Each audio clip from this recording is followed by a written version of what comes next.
Hola, este 10 de enero, como todos los años acá en Perú, celebramos a la Beata Sor Ana de los Ángeles Monteagudo, y sobre ella es que te quiero contar una historia fascinante que muy pocos conocen.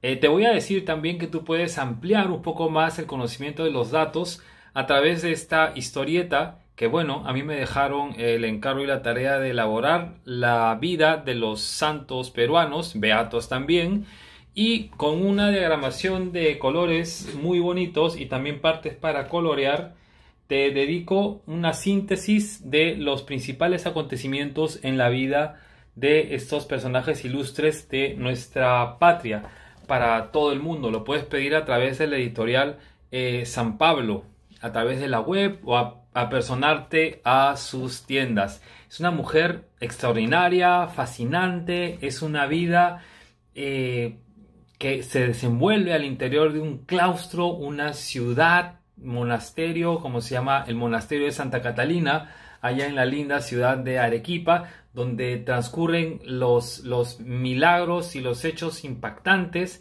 que rodean la vida de esta mística, beatificada por su santidad Juan Pablo II. Ella tiene que luchar en principio contra las propias monjas porque vive en un periodo en el cual había mucho relajo dentro del claustro y le erigen ella la priora, la superiora, por así decirlo, de este lugar, pero lucha también contra el maligno y a la par Dios le concede gracias, le concede dones como la bilocación, estar en dos partes al mismo tiempo, el don de la profecía, el don de la lectura de las almas, o sea que si a ti te conocía ya sabía toda tu vida si no se la cuentes, por una ciencia infusa que le daba Dios. Y bueno, una intercesión por las almas del purgatorio, una enseñanza para interceder por las almas del purgatorio extraordinarias. Así que ahora prepárate porque lo que te voy a contar te va a interesar y ojalá que lo comuniques a todas las personas por el bien de su alma. Comenzamos. Bueno, como te lo cuenta en la historieta, el día de hoy muchas veces nos parece que la vida del claustro es un estar desconectados del mundo y una vocación rara porque la gente debería estar trabajando en el mundo y no apartarse del mundo. Bueno, te vas a convencer en esto que voy a contar con respecto a la vida de la Beata Sor Ana de los Ángeles, que es importantísimo que exista gente que esté dedicándose a orar por lo que tú y yo y mucha gente ya no reza. Que la principal ocupación de esta gente es estar unida al Señor para pedirle misericordia por el mundo. Y que esta gente, la que vive en el monasterio y el claustro, intercede y hace muchísimo bien por toda la humanidad desde ese consagrarse al Señor en el claustro. Así que están súper conectados. Lo verás con la vida de nuestra Beata. Mira, ella es hija de Sebastián y Francisca. Nace el 26 de julio de 1602 y es la cuarta de 8 hermanos, con la particularidad que uno de ellos fue sacerdote, Francisco, quien llegó a ser párroco de Chuquibamba. La ciudad de Arequipa había sido colonizada ya en el 15 de agosto de 1540, se había establecido como ya una pertenencia de España, y el 10 de septiembre de 1579 se inauguró el monasterio de Santa Catalina de Siena, donde los padres de esta niña pequeña la internan cuando tenía 3 años de edad, para que reciba una educación segura por parte de las monjas, como hacían varios, y luego entregarla en matrimonio a un joven prometedor y noble.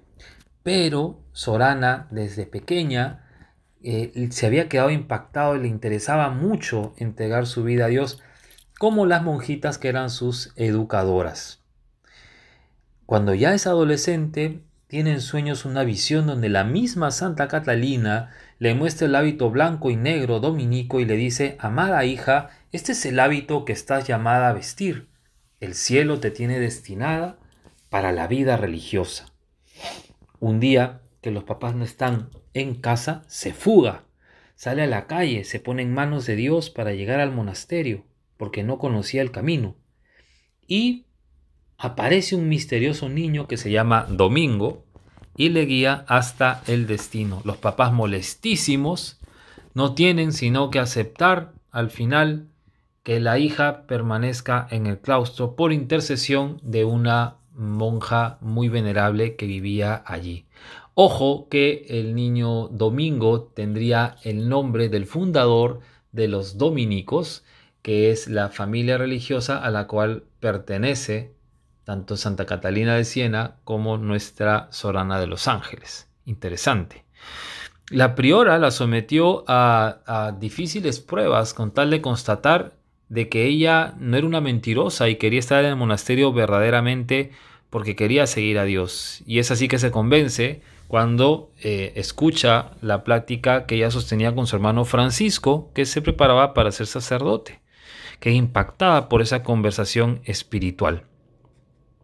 A los 14 años entonces ya es admitida como novicia y recibe el hábito de monja dominica.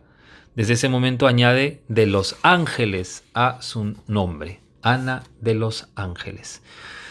El papá al final muere devotamente, acepta lo que su hija había recibido por parte de Dios, lo entierran con el hábito de San Francisco de Asís un 23 de enero de 1616.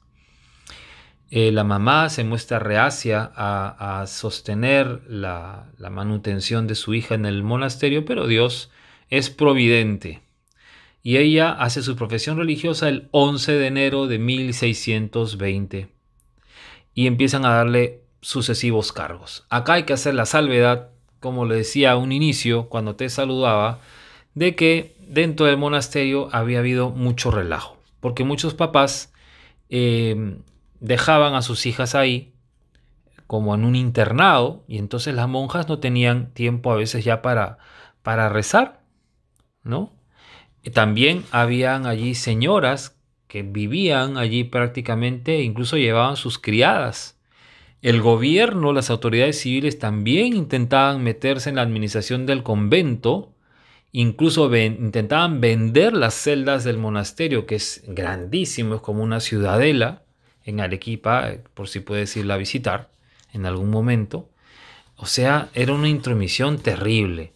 Las monjas entraban también a las modas, tenían perfumes, joyas, polleras, que son faldas que se usan los pobladores, típicos aquí, como parte de su hábito, un relajo terrible. Y entonces a ella, pues la eligen la priora del convento y se las ve negras, pero ella fue perseverante. Fíjate cómo las propias monjas le intentan matar, ¿eh?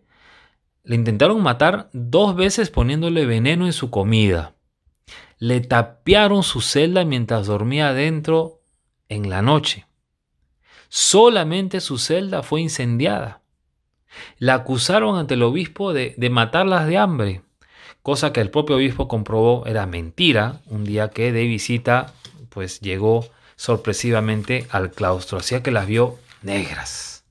Pero la perseverancia de esta mujer santa hacía que se apegue más a Dios y Dios correspondía entregándole grandes dones. Llegó al monasterio una imagen de la Virgen Santísima, a quien le pusieron Nuestra Señora de los Remedios, una imagen que desaparecía milagrosamente para llevar auxilio al pueblo y proteger a su monasterio de las inclemencias de la naturaleza.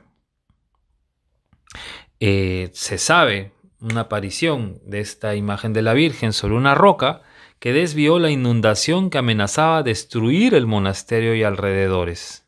Gente que ha visto este episodio testimonió con juramento. Y las monjas observaron que había desaparecido la imagen y luego volvía al día siguiente con los vestidos manchados de lodo. ¡Qué maravilla! Dios no deja de actuar.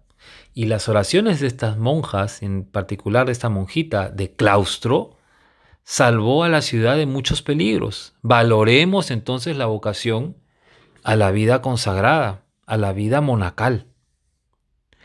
Inspirada también por el ejemplo de otros santos, acá en Lima teníamos a San Juan Macías, el ladrón de las almas del purgatorio, pues Arequipa también tenía su ladrona de las almas, que era Sorana de los Ángeles. Ella ofrecía duras penitencias, sus aflicciones, sus ayunos, sus enfermedades para socorrer y liberar las almas del purgatorio. En la celda de Sorana de los Ángeles, nuestra beata, vemos una imagen de San Nicolás de Tolentino, el patrono de las almas del purgatorio, quien le dice en una visión: el Señor para esto te llamó y eligió, para aliviar con tus sufragios a las almas en sus penas. También tenía el don de la bilocación. Atestiguaron arrieros y pastores haberla visto, indicándoles en momentos de apremio y sed el manantial más próximo, con el fin de poder seguir el camino. Y los que perdían sus rebaños decían que la monjita santa aparecía indicando con exactitud en qué lugar de las montañas se encontraban a salvo. Fíjate, sin salir del monasterio, con este don que Dios le daba como premio haberse consagrado a él. Tuvo el don de la profecía, de la clarividencia, de la sanación. Le llamaban pues la monja santa. Llegó hasta conocer hasta quién iba a ser el arzobispo de Lima, Fray Juan de Almoguera, obispo de Arequipa, etcétera, etcétera, etcétera. Fue también muy sonado los casos de sanación con aceite de la lámpara del Santísimo Sacramento. Un campanero del templo del monasterio, José Flores Sea, le fue devuelta la salud de esta manera. Él tenía todo el cuerpo roto y sangrante, porque él se había pues caído del campanario y vivió incluso aún 27 años más. Entonces fíjate qué importante es la oración de la gente del claustro. Recemos porque en nuestra familia tal vez haya alguien que pueda ocuparse, que reciba esta vocación maravillosa de consagrarse a la salvación de las almas con la oración en el silencio, completamente día y noche, trabajando sí en el monasterio.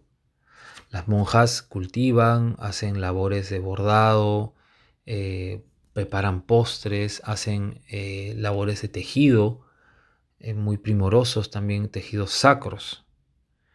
Pidamos que haya esta vocación. Y además, también no olvidemos que las monjitas son fuente de caridad para la gente necesitada. Todos los monasterios tienen su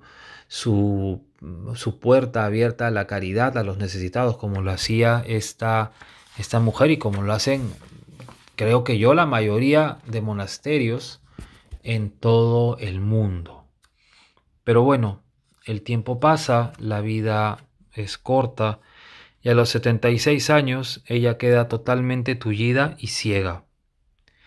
8 años después, un 10 de enero de 1686, como hoy, alrededor de las 7 de la mañana, fallece nuestra beata.